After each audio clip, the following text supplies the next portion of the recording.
నా దేహంలో ఈ రోజు వరకు I still have arthritis, very bad arthritis. Every part of my body, every tip, my knees worst.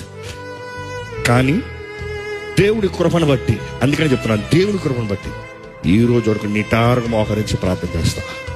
I don't compromise. కొన్నిసార్లు రాత్రంతా మోకాల మీద ఉంటా.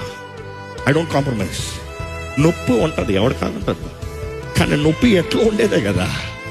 కానీ మోకాల ప్రార్థన శక్తి వేరు. దేవుని ముందు మోకరిస్తే కార్యము జరుగుతుంది. దేవుడి తోటలో నువ్వు పని చేస్తానికి నీకు అర్హత ఉంటుంది. మోకాల ప్రార్థన నొప్పి నొప్పి నొప్పి నొప్పి నొప్పి అలవాటైపోతుంది దేహంలో. అట్లా ఉంటుంది నాకు. ఎవ్రీ పార్ట్ నొప్పి నొప్పికి ఆ నొప్ప. నా భార్య అప్పుడప్పుడు నొప్పి లేకపోతే ఏదోలాగా ఉంటుంది, నొప్పి ఉంటేనే కొంచెం ఫీల్ ఉంటుంది. ఎప్పుడన్నా నొప్పితో పనిచేశారా?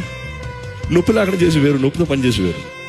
But then I feel okay God, ఈ ముళ్ళు నువ్వు పెట్టావు, కానీ నీ కృప నాకు ఉంది, అది చాలు. కుటుంబ ప్రార్థన వచ్చినప్పుడు అందరు మోకరిస్తారంట, కొంతమంది నాన్నను మోకరించారంట.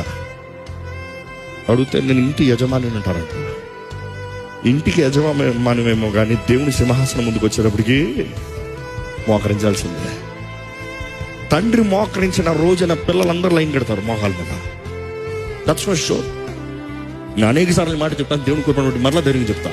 నేను మోకరించిన సెకండ్ వాళ్ళు మోకరించు అని చెప్పాల్సిన అవసరం లేదు. నేను మోకాలు వేసిన పట్టి దిగిపోతారు అందరూ. ఈ రోజు ఎంతో మంది తండ్రులు మోకాలు లేదు, మోకాలు పరార్థం లేదు. తల్లులారా మీకుందా? మోకరిస్తున్నారా? మీ పిల్లలు మీరు మోకరించి ప్రార్థన చేయగలిగింది చూడగలుగుతున్నారా? ఈరోజు పిల్లలు మనం ఏం చేస్తామో వారు చూస్తున్నారో అదే చేస్తారంట. కొంతమంది పిల్లలు చూడండి, ప్రార్థన పర్వాళ్ళు తల్లి ఉంటే ఆ చిన్న కుమార్తె కూడా ముసుకేసుకుని అంటారంట. ఎందుకు?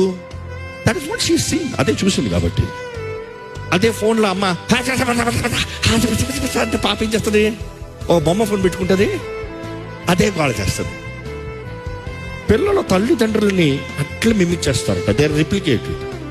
ఈరోజు మన బిడ్డలు, మన తరము ఏం చేస్తున్నారు, ఏం చూస్తున్నారు? ప్రార్థన చూడగలుగుతున్నారా? దేవుని ఆరాధిస్తూ చూడగలుగుతున్నారా? దేవుని చేతులు ఎత్తి ప్రార్థన చేసి స్తుతిస్తూ చూడగలుగుతున్నారా? చేతులు ఎత్తి ప్రార్థన చేసే తండ్రులని తల్లుల్ని చూడగలుగుతున్నారా? ఈరోజు ఏం చూపిస్తున్నామండి మనం? ఇక్కడ యవనస్తులకి సవాల్ ఇస్తున్నాను.